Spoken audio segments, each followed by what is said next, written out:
Trinitas hancurkan salib. Tentang salib, Rasul Paulus berkata dalam Galatia 4 ayat 14, berbunyi, "Tetapi aku sekali-kali tidak mau bermegah selain dalam salib Tuhan kita, Yesus Kristus. Sebab olehnya dunia telah disalibkan bagiku dan aku bagi dunia."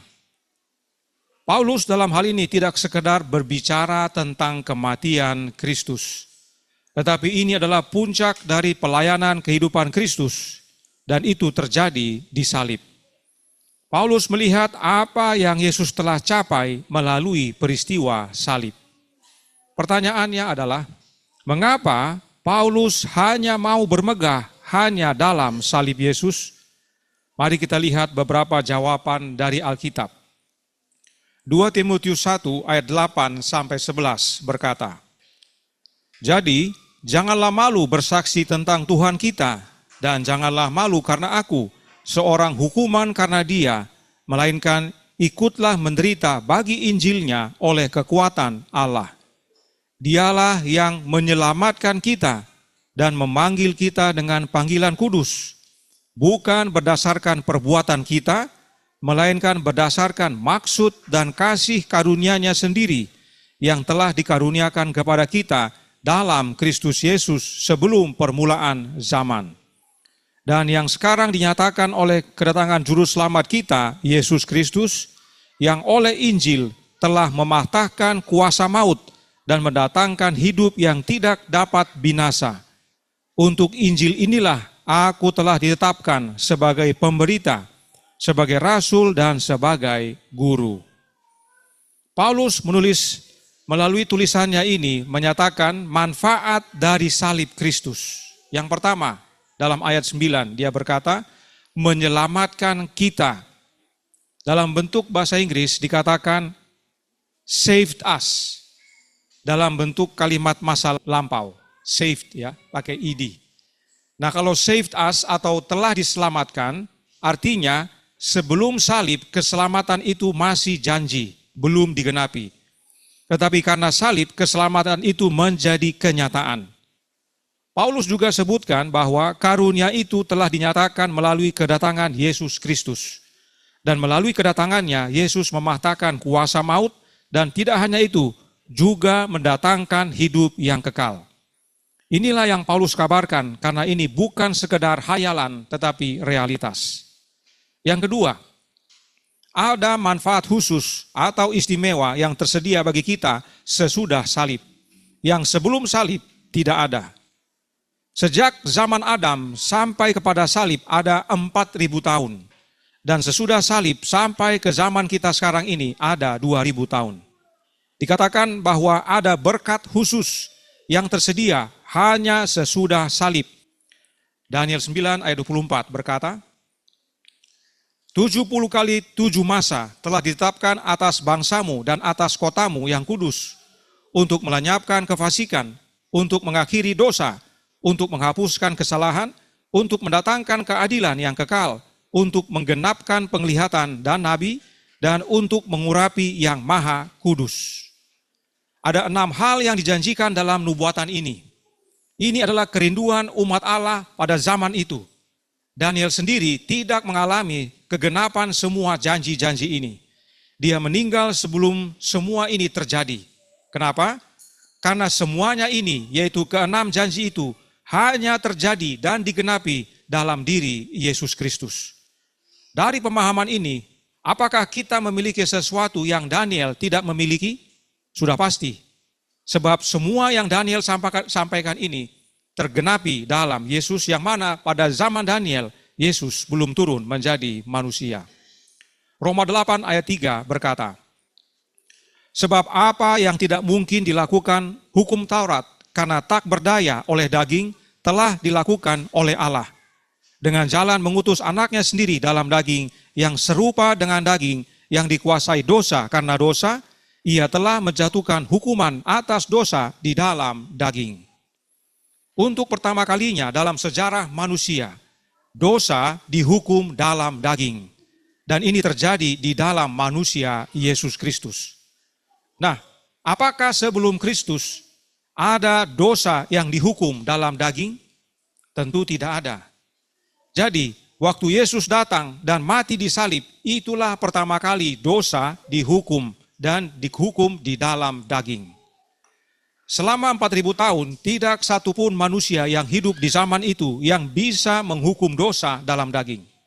Apa yang Paulus nyatakan dalam Roma 8 ayat 3 ini adalah kegenapan dari nubuatan Daniel 9 tadi. Yaitu untuk mengakhiri dosa, untuk menghapuskan kesalahan, untuk mendatangkan keadilan yang kekal. Ini semua terjadi karena Yesus Kristus. 4.000 tahun manusia tidak dapat keluar dari masalah dosa. Itu sebabnya Yesus, anak Allah, harus datang menjadi manusia. Ini adalah kegenapan dari janji Kejadian 3 ayat 15 juga. Bahwa keturunan perempuan yang akan meremukkan kepala ular. Keturunan perempuan adalah manusia. Artinya manusia yang kalahkan setan nantinya. Sebab manusia telah ditaklukkan oleh setan. Karenanya harus dari salah satu manusia yang kalahkan setan. Dan karenanya anak Allah harus turun menjadi manusia. Menjadi sama dengan kita. Paulus berkata dalam Ibrani 2 ayat 14 yang berbunyi, karena anak-anak itu adalah anak-anak dari darah dan daging, maka ia juga menjadi sama dengan mereka dan mendapat bagian dalam keadaan mereka, supaya oleh kematiannya ia memusnahkan dia, yaitu iblis yang berkuasa atas maut. Jadi, sebelum kematian Yesus di kayu salib, adakah setan sudah dimusnahkan? Belum. Setan masih berkuasa atas dunia ini. Tetapi melalui kematian Yesus di salib, setan musnah. Bisa lihat, mengapa Paulus bermegah hanya di dalam salib Yesus? Inilah pentingnya Yesus menjadi manusia dan mati sebagai manusia. Pertanyaan, apakah sebelum menjadi manusia, Yesus sudah kalahkan setan? Sudah pernah. Yaitu pada waktu terjadi peperangan di sorga, setan diusir keluar. Ya, jadi Yesus sebagai anak Allah sudah pernah mengalahkan setan. Ya, dan itu bukan hal yang susah bagi Yesus. Tetapi sebagai manusia, ini yang menjadi perhatian utama. Kemanusiaan yang perlu kalahkan setan. Sebagai yang ilahi, Yesus anak Allah di sorga sudah kalahkan setan. Tetapi tidak ada satupun manusia yang pernah mengalahkan setan. Itu sebabnya Yesus turun ke dunia ini menjadi manusia untuk kalahkan setan. Itu sebabnya Paulus bermegah dalam salib. Sebab oleh kematian Yesus di kayu salib, ia memusnahkan setan, yaitu iblis yang berkuasa atas maut. Dan kita seharusnya sama seperti Paulus, bermegah hanya dalam salib Yesus. Sebab salib Yesuslah yang kalahkan setan, yaitu manusia yang tergantung di salib itu. Ayat berikutnya kita baca, 1 Yohanes 3 ayat 8. Barang siapa yang tetap berbuat dosa berasal dari iblis, sebab iblis berbuat dosa dari mulanya. Untuk inilah anak Allah menyatakan dirinya, yaitu supaya ia membinasakan perbuatan-perbuatan iblis itu. Kristus menghancurkan, membinasakan perbuatan-perbuatan setan, menghukum dosa dalam daging. Nah, apalagi pekerjaan setan daripada menggoda manusia untuk berbuat dosa? Pekerjaan setan adalah mendatangkan maut. Sebab dosa, upahnya adalah maut. Yesus memusnahkan maut dan membawa kehidupan yang kekal bagi mereka yang percaya. Inilah pentingnya salib itu dan kemanusiaan Yesus. Tidak hanya hancurkan perbuatan setan, hukum dosa dalam daging, dan musnahkan setan serta maut, tapi Yesus juga dapatkan sesuatu dari kematiannya. Apa yang Yesus dapat dari kematiannya itu? Wahyu 1 ayat 18 berkata, dan yang hidup, aku telah mati, namun lihatlah, aku hidup sampai selama-lamanya, dan aku memegang segala kunci maut dan kerajaan maut. Yesus nyatakan kepada Yohanes bahwa dia telah mati tapi hidup kembali. Yesus akui dirinya pernah mati. Dan karena kematiannya sebagai manusia, dia kalahkan maut dan pegang kunci maut serta kerajaan maut. Dan yang memegang ini adalah seorang manusia. Kita memiliki seorang manusia yang bisa buka kubur dan bangkitkan yang mati. Sebelum salib, tidak ada yang pernah kalahkan maut dan pegang kunci maut. Tapi saat kematiannya di kayu salib, ada umat-umat kudus yang bangkit. Pada waktu Yesus mati di kayu salib, ada yang bangkit karena terjadi gempa bumi, kubur-kubur terbuka, dan orang-orang kudus bangkit. Kenapa itu harus terjadi? Karena itu adalah bukti bahwa Yesus sebagai manusia melalui kematiannya memusnahkan setan dan kerajaan mautnya. Dan tidak hanya itu, Yesus pegang kunci maut dan kerajaan maut dan kubur-kubur maut, serta Dia bisa bangkitkan mereka yang setia. Tidak heran Paulus bermegah hanya dalam salib Yesus. Yesus berikan jaminan kepada Yohanes dan karenanya jangan khawatir. Dosa, setan, maut, semua sudah musnah oleh kematian Yesus Kristus di kayu salib. Kita harus raih kemenangan itu dalam Yesus. Saudaraku dalam Tuhan, Yesus telah menjadi manusia untuk selamanya. Sebab Bapa karuniakan anaknya kepada kita dan bukan sekedar meminjamkan. Bapa berikan sepenuhnya. Betapa besar kasih Allah kepada kita yang sangat amat maha kecil ini dibandingkan dengan alam semesta. Dan tidak hanya itu, manusia Yesus Kristus juga yang duduk bersama Bapa di atas tahta Bapa. Itu sebabnya kita dengan berani masuk, sebab salah seorang dari kita duduk di sana. Ini seharusnya menjadi kekuatan jaminan bagi kita.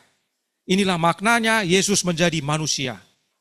Perhatikan pernyataan Yesus berikut ini dalam Lukas 11 ayat 21 sampai 22. Apabila seorang yang kuat dan yang lengkap bersenjata menjaga rumahnya sendiri, maka amanlah segala miliknya. Tetapi jika seorang yang lebih kuat daripadanya menyerang dan mengalahkannya, maka orang itu akan merampas perlengkapan senjata yang diandalkannya dan akan membagi-bagikan rampasannya. Orang yang kuat tersebut adalah setan, dan orang yang lebih kuat itu adalah Yesus. Dan Yesus Kristus ambil rampasannya, yaitu tawanan setan dalam kubur. Sebab melalui kematiannya, Kristus kalahkan dosa, setan dan maut, serta pegang kunci maut. Itu sebabnya Kristus ambil rampasannya, bangkitkan orang-orang kudus. Paulus tuliskan dalam Ibrani 2 ayat 17. Itulah sebabnya, maka dalam segala hal, ia harus disamakan dengan saudara-saudaranya, supaya ia menjadi imam besar yang menaruh belas kasihan dan yang setia kepada Allah untuk mendamaikan dosa seluruh bangsa. Ini adalah kegenapan dari nubuatan Daniel pasal 9 tadi, yaitu untuk mendamaikan dosa. Dan ini berhubungan dengan pekerjaan keimamatan Kristus. Nah, ingat kembali, syarat untuk menjadi imam besar adalah harus dipilih dari antara manusia. Itu sebabnya penting sekali bagi Yesus anak Allah untuk menjadi manusia. Dan jika kita perhatikan tulisan Alkitab, tidak ada catatan Alkitab tentang imam besar yang dipilih dari yang bukan manusia. Silakan baca Alkitab, tidak satupun ada imam besar yang bukan manusia. Semua imam besar dalam Alkitab adalah manusia. Kenapa? Karena hanya manusia yang punya masalah dosa dan perlu pendamaian. Inilah tugas imam besar, yaitu untuk mendamaikan kita yang berdosa ini, untuk mengantarai kita kepada Allah Bapa. Dan tidak hanya itu, jika kita baca ayat selanjutnya, pentingnya imam besar manusia adalah karena dengan kemanusiaannya Kristus memahami apa yang kita alami. Nah, sebelum salib, adakah manusia punya imam besar di sorga? Sebelum salib, tidak ada. Tidak ada imam besar yang berfungsi di sorga sebelum salib. Oleh karena itu, penting sekali kita pahami makna sebelum salib dan sesudah salib. Oleh karena salib, dosa, setan, dan maut musnah. Dan untuk pertama kalinya dalam sejarah manusia, sesudah salib, kita punya imam besar manusia di sorga. Inilah pentingnya kita bermegah di dalam salib. Nah, perhatikan apa yang dinyatakan Ibrani 8 berikut ini. Ibrani 8 ayat 1 dan 2. Inti segala yang kita bicarakan itu ialah kita mempunyai imam besar yang demikian, yang duduk di sebelah kanan tahta yang maha besar di sorga, dan yang melayani ibadah di tempat kudus, yaitu di dalam kemah sejati yang didirikan oleh Tuhan dan bukan oleh manusia. Kita punya imam besar di sorga karena salib. Saya ulangi supaya jangan nanti teralihkan perhatian. Jangan sampai terkecoh perhatian kita dari judul. Judul kita apa? Trinitas hancurkan salib. Ya. Oleh karena itu penting bagi kita mempunyai imam besar manusia di sorga karena salib. Sebelum salib kita punya imam besar di sorga? Tidak ada. Tapi sesudah salib kita punya. Sebab untuk menjadi imam besar bukan hanya harus dipilih dari antara manusia. Tetapi imam besar itu harus mempersembahkan korban. Pada zaman Harun dia harus persembahkan korban. Pertama bagi dirinya dan keluarga, kemudian bagi seluruh bangsa. Baru dia bisa masuk untuk menghadap tahta Allah dalam bilik yang maha suci. Tetapi Yesus imam besar kita yang telah menjadi manusia, telah mengorbankan dirinya. Dan itu terjadi sesudah salib. Kita lanjut ke ayat 6, Ibrani 8 ayat 6 berkata, tetapi sekarang ia telah mendapat suatu pelayanan yang jauh lebih agung, karena ia menjadi pengantara dari perjanjian yang lebih mulia, yang didasarkan atas janji yang lebih tinggi. Perhatikan Paulus katakan, sekarang ia, yaitu Yesus, telah mendapat suatu pelayanan yang jauh lebih agung. Artinya, sebelumnya Yesus tidak dapat, tapi sekarang dia dapat. Bagaimana dia dapat? Melalui kehidupan dan kematiannya sebagai manusia. Sebab melalui kehidupan dan kematiannya sebagai manusia, dia kalahkan dosa, setan, dan maut. Dan oleh karena kematiannya itu, dia juga layak menjadi imam besar. Sebab imam besar harus mempersembahkan korban, yaitu dirinya. Dan pelayanan yang lebih agung itu adalah pelayanan imam besar di sorga. Jauh lebih agung dari pelayanan imam besar di dunia. Jadi sebelum salib, manusia hanya punya pelayanan imam besar di dunia ini. Tetapi sesudah salib, kita memiliki pelayanan imam besar di sorga. Imam besar yang adalah manusia. Dan tidak hanya itu, jauh lebih mulia. Ada lagi yang lebih mulia. Yaitu apa? Ibrani 9 ayat 8. Dengan ini Roh Kudus menyatakan bahwa jalan ke tempat yang kudus itu belum terbuka selama kemah yang pertama itu masih ada. Kemah yang pertama itu adalah kemah yang di dunia. Kalau kemah itu masih ada, kita mau masuk ke bilik yang maha suci tidak bisa. Di zaman bangsa itu, di zaman kemah pertama masih berfungsi di dunia, hanya satu orang yang bisa masuk ke dalam bilik maha suci, yaitu siapa? Imam besar, hanya dia saja. Tetapi pada waktu Yesus mati dan dia bangkit dan kembali ke sorga, menjadi imam besar kita manusia di sorga, kita mempunyai jalan masuk ke dalam hadirat Allah. Ibrani 10 ayat 19 sampai 20. Jadi saudara-saudara, oleh darah Yesus kita sekarang penuh keberanian dapat masuk ke dalam tempat kudus. Karena ia telah membuka jalan yang baru dan yang hidup bagi kita melalui tabir, yaitu dirinya sendiri. Karena salib sekarang kita punya jalan masuk, yaitu Yesus imam besar kita. Oleh darahnya kita boleh memiliki jalan masuk ke dalam tempat yang maha kudus. Dan ini belum ada sebelum salib. Ini perlu kita pahami agar kita menghargai apa yang kita miliki sekarang. Dan tidak heran, Paulus bermegah hanya dalam salib. Dan jika kita sungguh-sungguh menghargai, hidup kita pasti berbeda. Kenapa? Pada zaman bangsa Israel, imam masuk ke bilik maha suci, orang lain semua di luar. Teristimewa pada hari raya pendamaian, hari raya Grafirat, semuanya di luar. Hanya mendengar kapan imam keluar. Kalau dia keluar, berarti permohonan ampun akan dosa diterima. Tetapi sekarang imam besar kita, Yesus dalam bilik maha suci, kita bisa turut masuk ke dalam. Bagaimana caranya untuk kita dapat masuk ke dalam bilik maha suci? Sekarang ini. Oleh menerima rohnya Yesus. Dengan kita menerima rohnya Yesus, kita terhubung dengan Yesus yang ada di bilik yang maha suci, sehingga kita dapat menyampaikan seluruh isi hati yang tidak dapat, apa katanya? Terucapkan, ya. Roma 8 ayat 26 dan 27.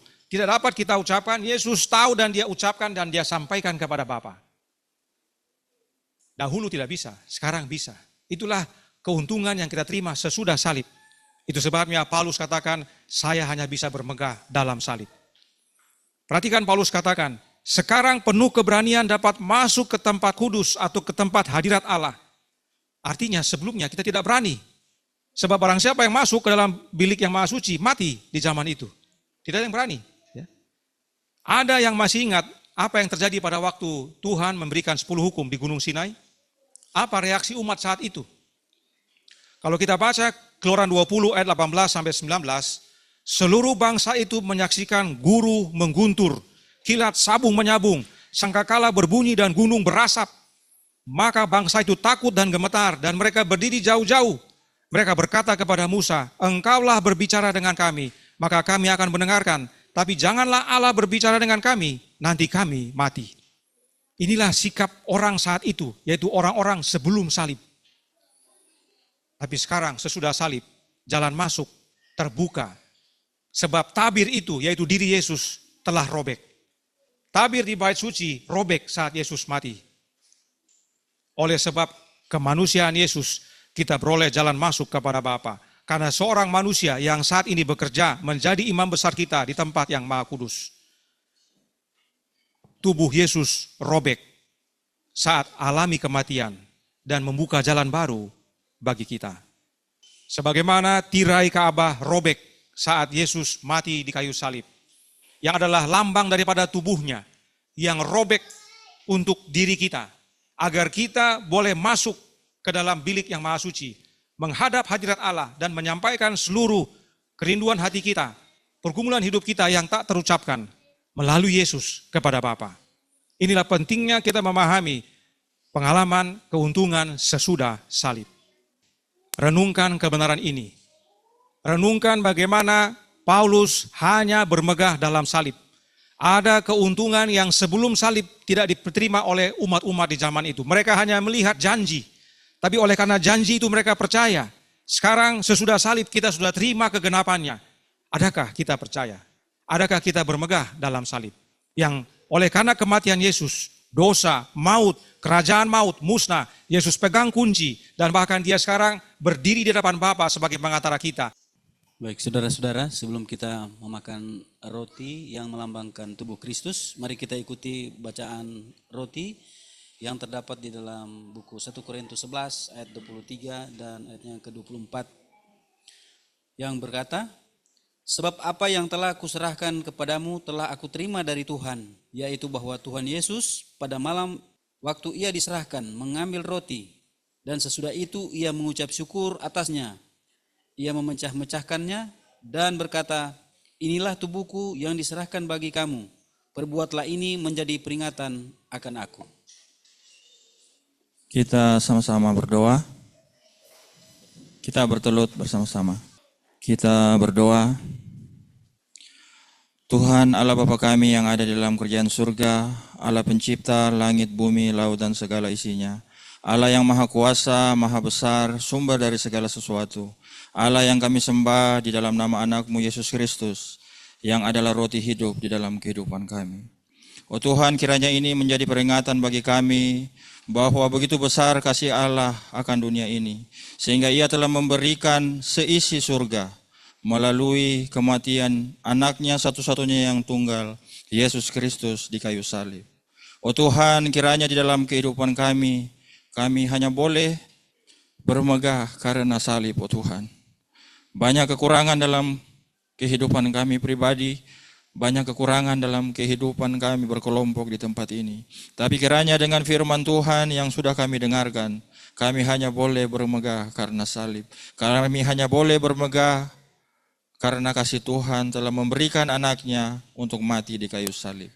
Banyak dosa dan pelanggaran yang kami lakukan, oh Tuhan. Kiranya Engkau boleh mengampuninya dengan darah anak-Mu yang telah mati di kayu salib. Terima kasih Tuhan, kami sudah berdoa di dalam nama anak-Mu Yesus Kristus yang adalah Tuhan dan Juru Selamat kami. Amin. Paulus lanjutkan dalam Ibrani 10 ayat 21 sampai 22. Dikatakan, dan kita mempunyai seorang imam besar sebagai kepala rumah Allah.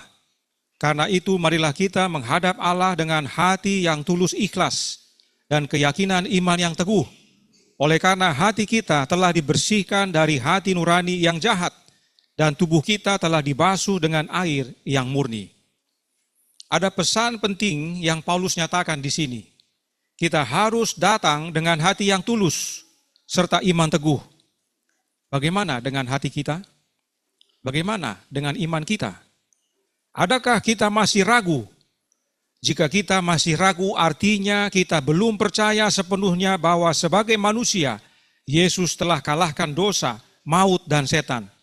Kita masih ragu apakah Yesus telah lalui semua cobaan dan menang. Sebab satu-satunya keyakinan yang membuat kita berani adalah kepercayaan kita kepada Yesus sebagai manusia yang telah musnahkan setan dan maut, dan sekarang berada di tempat yang maha kudus. Pemahaman dan keyakinan ini penting, sebab itu akan ubahkan pola hidup kita. Karena dengan keyakinan ini, hati nurani kita dibersihkan dan tubuh kita dibasuh. Nah, banyak yang tidak memahami kebenaran ini, karena mereka masih hanyut dengan doktrin Trinitas. Trinitas menghalangi dan mengaburkan kebenaran ini dari pandangan umat Allah. Perhatikan ayat berikut ini. Yohanes 7 ayat 38 sampai 39. Barang siapa percaya kepadaku, seperti yang dikatakan oleh kitab suci, dari dalam hatinya akan mengalir aliran-aliran air hidup. Yang dimaksudkannya ialah roh yang akan diterima oleh mereka yang percaya kepadanya. Sebab roh itu belum datang karena Yesus belum dimuliakan. Dari ayat ini jelas dinyatakan bahwa sesuatu akan diberikan di masa mendatang, yaitu roh itu. Dan syaratnya apa? Yesus harus dimuliakan. Nah, kapan Yesus dimuliakan? Waktu dia bangkit dari kematian, lalu kembali ke sorga, baru saat itu dia dimuliakan. Dan setelah dia dimuliakan di sorga, apa yang terjadi? Kecurahan Roh Kudus pada hari Pentakosta. Ini apakah ada sebelum salib atau sesudah salib? Sesudah salib. Ini terjadi sesudah salib, yaitu sesudah Yesus kembali ke sorga. Inilah sebabnya Paulus bermegah hanya di dalam salib. Roh itu belum pernah dicurahkan sebelumnya dan belum pernah dengan cara yang demikian. Sebab roh itu adalah roh dari imam besar itu, yaitu Yesus Kristus. Dan roh itu adalah hidupnya yang menang sebagai manusia. Inilah pentingnya mempunyai imam besar manusia yang melayani di sorga. Tidak hanya melayani di sana, tapi dia juga melayani kita melalui hidupnya di dunia ini, yaitu oleh kehadiran rohnya. Kalau kita ingat kembali, Nyonya White tulis dalam Alfa dan Omega, jilid 5, halaman 167. Nyonya White tulis begini, sementara Yesus melayani di bait suci yang di sorga, oleh rohnya, rohnya siapa ini? Rohnya Yesus, oleh rohnya, ia masih juga melayani jemaat di dunia ini. Ia ditarik dari mata perasaan, artinya tidak kita lihat lagi Yesus, akan tetapi janji perpisahannya ditepati. Dan ketahuilah, aku menyertai kamu senantiasa sampai kepada akhir zaman. Matius 28 ayat 20. Ini pentingnya kita memahami ayat ini. Bahwa ada roh yang belum diberikan karena Yesus belum dimuliakan. Nanti waktu Yesus dimuliakan, baru roh itu diberikan. Tapi ngomong-ngomong, pada waktu Yesus bicara ini, apakah sudah ada Roh Kudus? Sudah ada. Ya. Inilah kebingungan bagi saudara-saudara kita kaum Trinitas. Karena ada yang bertanya mengenai hal ini kepada seorang pendeta. Memang bukan di Indonesia, di luar negeri. Kepada pendeta itu ditanya, kenapa Yesus berikan roh? Bukankah pada saat itu sudah ada roh? Kan Yesus katakan, aku akan memberikan seorang penolong yang lain, yaitu Roh Kudus. Kenapa Yesus kasih Roh Kudus? Apakah saat itu tidak ada Roh Kudus? Saat itu ada Roh Kudus, yaitu rohnya siapa? Rohnya Bapa.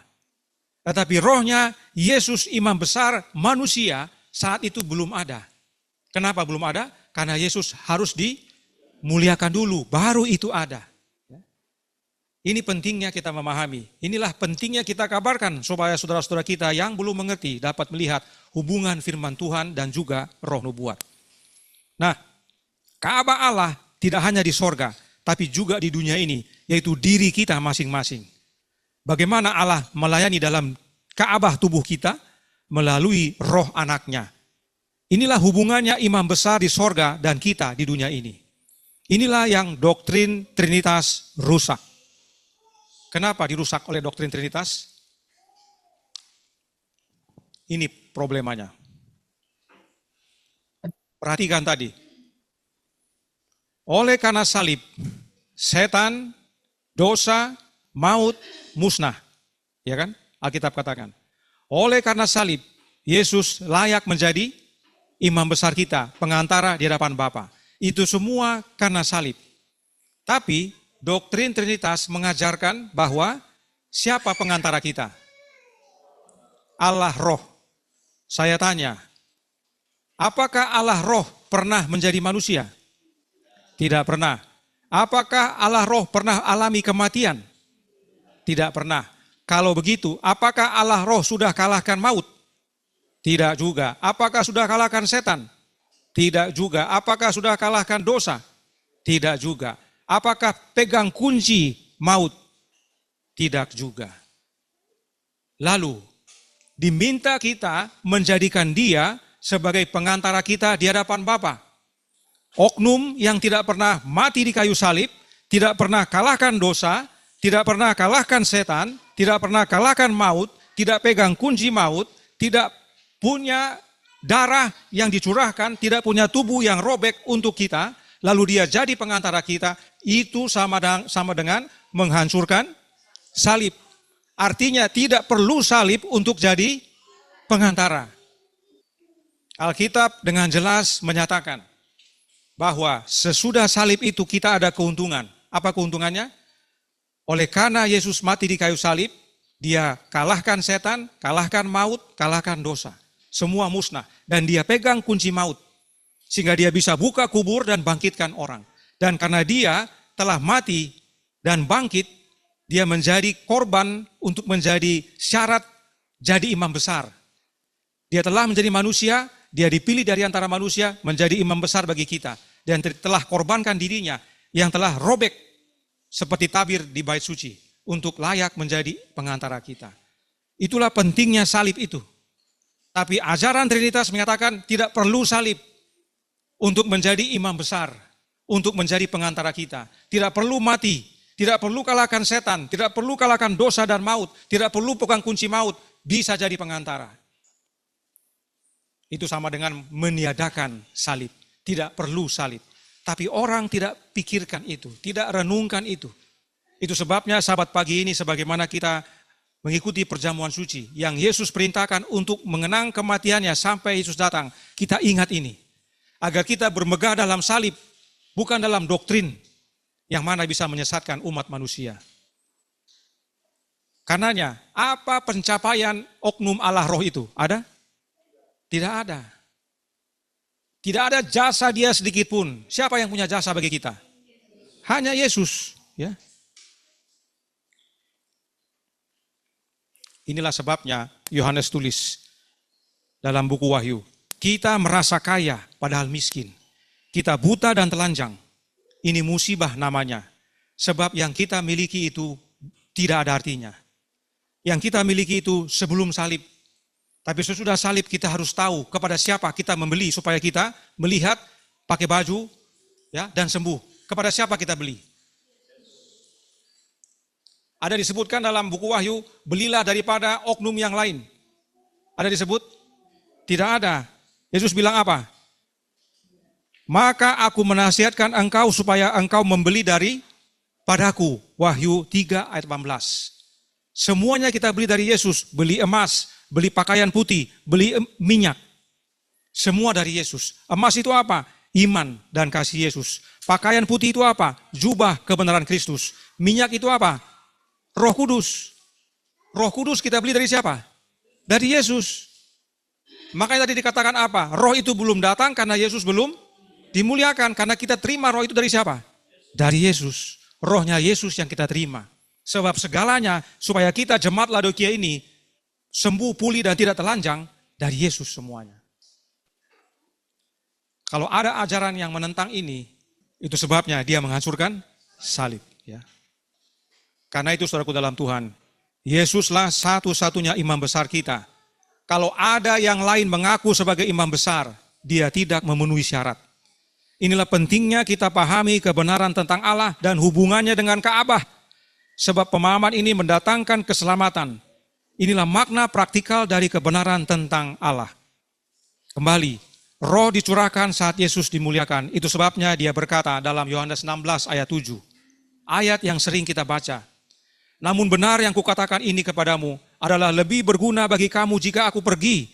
Sebab jikalau aku tidak pergi, penghibur itu tidak akan datang kepadamu. Tetapi jikalau aku pergi, aku akan mengutus dia kepadamu. Semoga kita semakin melihat makna daripada ayat ini. Sebagaimana kita lihat dengan Wahyu 3 ayat 18 tadi. Semuanya kita beli dari siapa? Dari Yesus. Yesus katakan, jikalau aku tidak pergi, penghibur itu tidak akan datang. Penghibur itu tidak otomatis datang. Sebab syaratnya apa? Yesus harus dimuliakan. Makanya dibilang saya harus pergi. Kalau saya tidak pergi, penghibur itu tidak akan datang. Kamu tunggu-tunggu juga tidak akan datang. Kamu doakan tidak akan datang. Sebab saya masih di dunia ini. Tapi kalau saya pergi dan dimuliakan, maka penghibur itu akan saya utus. Karena itu rohku. Ya. Itulah yang kita beli dari dia. Penghibur itu adalah rohnya Yesus, yaitu hidupnya Yesus yang menang sebagai manusia di dunia ini. Dan ini belum ada sebelumnya dan tidak bisa dicurahkan. Benar, roh Allah bekerja sebelum salib dan bahkan menghibur umatnya, tapi itu bukanlah penghibur yang Yesus maksudkan. Penghibur yang Yesus maksudkan adalah dirinya, hidupnya. Karenanya penghibur itu adalah Kristus dalam perannya sebagai imam besar melayani di dalam Ka'bah Allah di sorga dan juga dalam tubuh kita oleh kehadiran rohnya. Dan ini terjadi dan tersedia sesudah salib. Tidak heran Paulus hanya bermegah di dalam salib. Bagaimana dengan kita? Kita baca Signs of the Times tanggal 9 Agustus tahun 1905 paragraf 4. Dikatakan, tetapi penolakan untuk minum cawan ini berarti tidak ada manusia yang bisa diselamatkan. Hanya dengan penderitaan dan kematiannya, yaitu kematian Kristus, manusia dapat ditempatkan di tempat yang menguntungkan. Kalau Yesus tolak minum cawan itu, artinya tidak mati di kayu salib, kita tidak terima semua keuntungan yang tadi. Tapi dengan dia terima dan dia minum, kita menerima berkat, kita lebih menguntungkan, kondisi kita lebih menguntungkan dari sebelumnya. Sebab maut sudah dikalahkan, setan dimusnahkan, demikian juga dengan dosa, Yesus pegang kunci, dia jadi imam besar kita, dia karuniakan rohnya dalam hidup kita. Berkat-berkat ini membuat kita beruntung. Karenanya, sebagaimana kita meminum anggur, yang adalah lambang daripada hidupnya Yesus, darahnya Yesus, yang dicurahkan bagi kita, agar kita yang tadinya tidak untung, karena posisi kita adalah posisi umat yang telah jatuh, boleh menerima keuntungan. Sebab oleh karena salib, kita lebih daripada yang lain. Kita dapat mengalami kemenangan yang Yesus alami. Kita dapat kalahkan setan di dalam Yesus. Kita dapat kalahkan dosa dalam Yesus. Bahkan maut tidak berkuasa lagi, karena Yesus hidup dalam kita. Christ in you, the hope of glory. Kristus dalam kita adalah pengharapan kemuliaan. Kita akan ikuti bacaan anggur oleh saudara Jackson Sinaga dan doa anggur oleh saudara Nebin Sitanggang. Firman Tuhan dalam 1 Korintus 11 ayat 25 dan 26. Demikian juga ia mengambil cawan sesudah makan lalu berkata, cawan ini adalah perjanjian baru yang dimeteraikan oleh darahku. Perbuatlah itu setiap kali kamu meminumnya, peringatan akan. Mari kita sama-sama berdoa. Kita berdoa. Bapa kami yang berada di dalam kerajaan surga, Engkau yang menciptakan alam semesta, baik di langit, baik di bumi, baik di udara. Engkau sumber kekuatan kami dan sumber pengharapan kami. Kami datang menghadap lain melalui satu jalan, yaitu kami yang tunggal, Yesus Kristus. Bapa yang di surga, saat ini kami bertemu di dalam upacara perjamuan yang kudus. Ini adalah perintah Tuhan kepada kami, agar kami melakukan perjamuan kudus. Kami akan minum anggur yang melambangkan darah. Ya Bapak, ajari kami. Terima kasih oleh karena pengorbanan, oleh karena nyawamu Kau berikan, darahmu tercurah. Jika kami minum anggur ini, biarlah kami dapat mengerti makna dan merasakan bagaimana Kau menderita, dan biarlah kami dapat bertekad dan berkomitmen dalam kehidupan kami, supaya kami selalu meninggalkan dosa-dosa kami. Bapa kami yang di surga, inilah doa dan permohonan kami panjatkan melalui Anak-Mu yang tunggal, Yesus Kristus, yang adalah Tuhan kami dan Juru Selamat kami. Amin. Bagi kita semua, kita akan minum anggur yang melambangkan darah Yesus. Para diakon yang ditunjuk boleh maju dan melayani. Dan bagi yang mengikuti media Zoom, boleh melayani juga di sana, baik di kelompok maupun di rumah tangga. Untuk membantu, kita bisa lihat bagan ini. Sebelum salib, setan yang berkuasa. Dosa dan maut masih berkuasa. Imam yang berfungsi adalah imam besar di dunia. Kita tidak memiliki jalan masuk ke dalam hadirat Allah. Dan tidak ada penghibur dalam hati kita. Tetapi sesudah salib, manusia di tempat yang menguntungkan. Kenapa? Karena dosa dihukum, setan dimusnahkan, kunci maut Yesus pegang, hidup yang kekal dikaruniakan.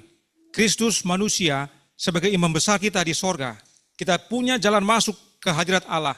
Dan Dia curahkan rohnya yang adalah penghibur bagi kita. Yesus sang penghibur melayani dalam tubuh kita yang adalah bait suci Allah. Inilah makna doktrin Trinitas hancurkan salib. Sebab Trinitas tawarkan oknum lain yang bukan Yesus menjadi imam besar, yang tidak pernah jadi manusia, tidak pernah mati, tidak pernah bangkit, tidak pernah dimuliakan, tidak pernah jadi jalan masuk kepada Bapa. Dan bahkan Dia bukanlah penghibur kita. Dan semua syarat-syarat itu hanya karena salib. Yang bahaya, masih banyak umat Allah yang menerima pekabaran non-trinitas. Ya. Saya ulangi, masih banyak umat-umat Allah yang telah menjadi anggota non-trinitas, tapi masih hidup dalam sisa-sisa, dalam bekas-bekas doktrin trinitas. Ingat baik-baik, bahwa trinitas adalah racun rohani yang mematikan, yang menawarkan bukan Yesus dalam hidup kita, yang menawarkan oknum yang tidak pernah kalahkan setan, tidak pernah kalahkan dosa, tidak pernah musnahkan maut. Itu sebabnya itu adalah racun. Kebenaran doktrin non-trinitas harus ubahkan pandangan hidup kita tentang diri kita, tentang dosa, tentang pembenaran oleh iman, tentang kondisi orang mati, dan tentang hidup yang kekal. Itu sebabnya Paulus hanya bermegah dalam salib. Bagaimana dengan kita? Kiranya melalui pengalaman perjamuan suci dan juga pekabaran yang Paulus sampaikan bahwa dia hanya bermegah dalam salib menjadi pembaharuan bagi kita. Itu mengubahkan pandangan hidup kita. Kita bukan seperti yang dulu lagi. Kita memiliki keuntungan sekarang. Sebab Kristus tinggal dalam hati kita oleh kehadiran rohnya. Kita berdoa. Bapa kami yang di sorga, kami berterima kasih karena kesempatan yang indah pada sabat ini. Kami menuruti akan perintah Yesus untuk mengikuti perjamuan suci, mengingat akan kematiannya sampai Dia datang. Dan teristimewa tentang salib. Sebagaimana Paulus bermegah hanya dalam salib, demikian juga kami. Sebab sesudah salib, banyak berkat dan keuntungan yang Engkau karuniakan kepada kami. Engkau yang telah kalahkan setan, maut dan dosa, bahkan pegang kunci maut. Dan karenanya tidak perlu kami takut. Tuhan, kiranya ini menjadi sukacita dan bahkan kami kabarkan bagi banyak jiwa beserta kami sepanjang hari Sabat ini. Kehendak-Mu yang jadi, ampun kami akan dosa dan salah, karena kami berdoa hanya dalam nama Anak Allah yang tunggal, Yesus Kristus, yang adalah Tuhan dan Juru Selamat kami. Amin.